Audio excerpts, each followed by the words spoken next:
Hello tout le monde, nous sommes le samedi 3 février, donc je vous retrouve aujourd'hui pour un update lecture qui sera le dernier à l'ancienne mode, c'est-à-dire qu'aujourd'hui je vais encore vous présenter les livres où j'ai mis 16 et moins en n'entrant pas dans les détails et les livres où j'ai mis 17 et plus en entrant un peu plus dans les détails. Donc la semaine prochaine il n'y aura pas d'update lecture, j'ai décidé de n'en faire que les semaines impaires, ce qui en fera à peu près 2 par mois. Et sauf les mois où évidemment, comme le mois de mars, où je ne serai pas là 2 week-ends d'affilée, puisqu'il y a d'abord le salon du livre et après je file à Washington. Donc voilà un petit peu pour les nouveautés. Et donc pour aujourd'hui on fait toujours les deux piles à lire. Alors d'abord les livres où j'ai mis 16 et moins. Donc Une proie si facile de Laura Marshall, apparaître le 8 février chez Fleuve Noir. Alors c'est un thriller qui est intéressant, j'ai beaucoup aimé certains des rebondissements, mais il y a des choses que j'avais vu venir d'assez loin, donc je n'ai pas été hyper surprise. Ensuite, My Dilemma is You de Christina Kiperi, donc le tome 3 et dernier tome. Donc les personnages sont toujours un petit peu agaçants, mais on a toutes les réponses à nos questions, donc c'est top.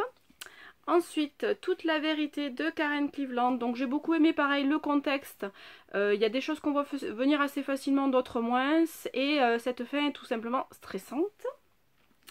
Ensuite, Les Flamboyantes de Robin Wasserman. Là c'est pareil, c'est lent un petit peu. Enfin le récit est lent, la psychologie des personnages est vachement intéressante, mais je me suis un petit peu ennuyée par moments. Et ensuite, donc, c'est une thématique thriller cette semaine où j'ai mis 16. Alors, il y a 15 et 16, c'est pas non plus des mauvaises notes.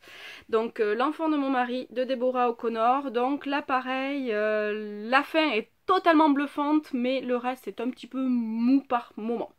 Donc voilà pour les 5 livres où j'ai mis 16 et moins. Du coup, il y aura aussi cette semaine une chronique d'un film mercredi et la chronique donc du roman Final Siège de Scarlett Cole que j'ai lu en VO et en numérique. Donc j'y ai passé quelques 3-4 jours quasiment. Et que j'ai adoré cette suite. Le premier tome s'axait pas trop sur les personnages, alors que là on a vraiment tout ce qu'il nous faut sur les personnages. J'ai beaucoup aimé leur évolution au fur et à mesure. Donc voilà, donc la chronique pour demain. Ensuite, dans les livres que j'ai adorés, donc déjà une BD Vivolée de Mats et Mayelen Gust. Donc c'est l'histoire des enfants, enfin alors, des grands-mères de la place de Mai qui pendant la Révolution, donc il y a plus de 500 enfants qui ont été enlevés à leurs parents, qui ont souvent été tués. Et donc les grands-mères de la place de Mai donc, vont chercher par les analyses ADN à retrouver leurs petits-enfants qui ont disparu, qui ont été adoptés par différentes familles. Donc nos héros, puisqu'on en a deux, mais un principal narrateur, va découvrir des secrets qu'il n'imaginait même pas.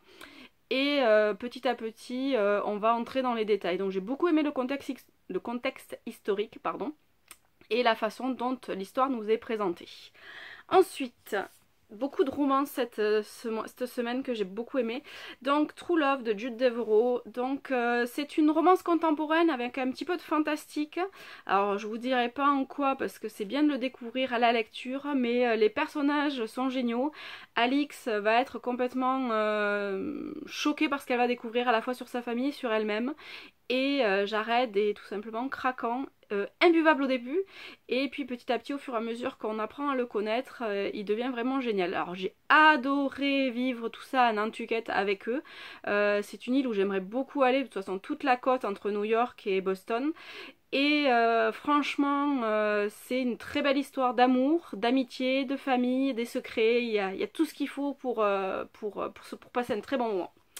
Ensuite, j'ai découvert le premier tome de Ceux de la Louve de Pascal Perrier. Donc j'avais eu l'occasion d'acheter ce livre et de le faire dédicacer à Montreuil, où il était en avant-première. Alors j'ai adoré là aussi le contexte. Les personnages évoluent petit à petit au fur et à mesure qu'ils découvrent Ceux de la Louve.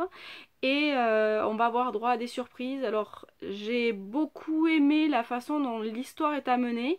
Les personnages sont très attachants, on a envie de les voir s'en sortir et la fin donne bien évidemment envie de lire la suite. Donc ce sera une trilogie. Ensuite, j'ai lu un one-shot, Une lueur d'espoir de Kate Tucker. Alors, le rythme est assez lent au final. Il fait quasi 600 pages, mais la psychologie des personnages, la façon dont on tombe amoureux de Brett, les sentiments qui en ressortent, tous les doutes de l'héroïne, la façon dont elle prend le taureau par les cornes et va au fond des choses, franchement c'est juste génial, attendrissant, ils sont tous les deux vraiment géniaux. Donc voilà, pour une lueur d'espoir. Ensuite, j'ai lu le troisième et dernier tome de La conspiration de Maggie Hall, donc Les confins du monde.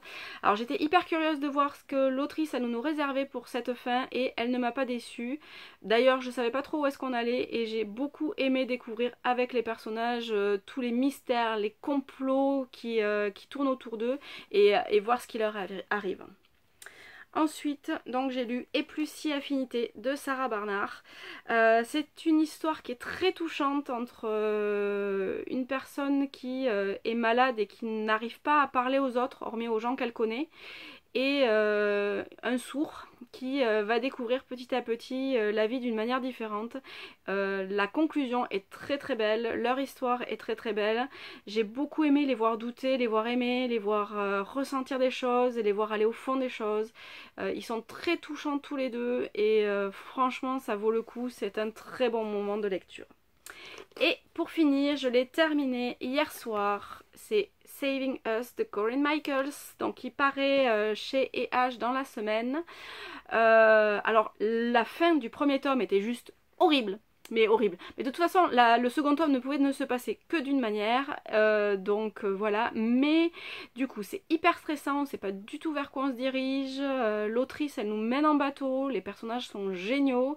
C'est des engueulades, c'est des retrouvailles. C'est des moments vraiment forts. Il y a des choses qu'on ne voit pas du tout venir. J'ai pleuré encore une fois comme une madeleine.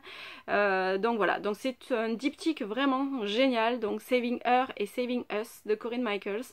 Si vous n'avez pas encore eu l'occasion de le découvrir, foncez, achetez les deux la semaine prochaine et découvrez cette magnifique histoire. Bon, c'est triste, hein, je vous préviens, vous allez pleurer. Donc voilà un petit peu tout ce qui va être chroniqué la semaine prochaine. J'espère que je vous ai donné envie de découvrir certains autres titres. N'hésitez pas à me dire lesquels et on se retrouve du coup dans 15 jours pour un update de lecture où au final je ne parlerai que des livres où j'ai mis 17 et plus. A très bientôt, bye bye.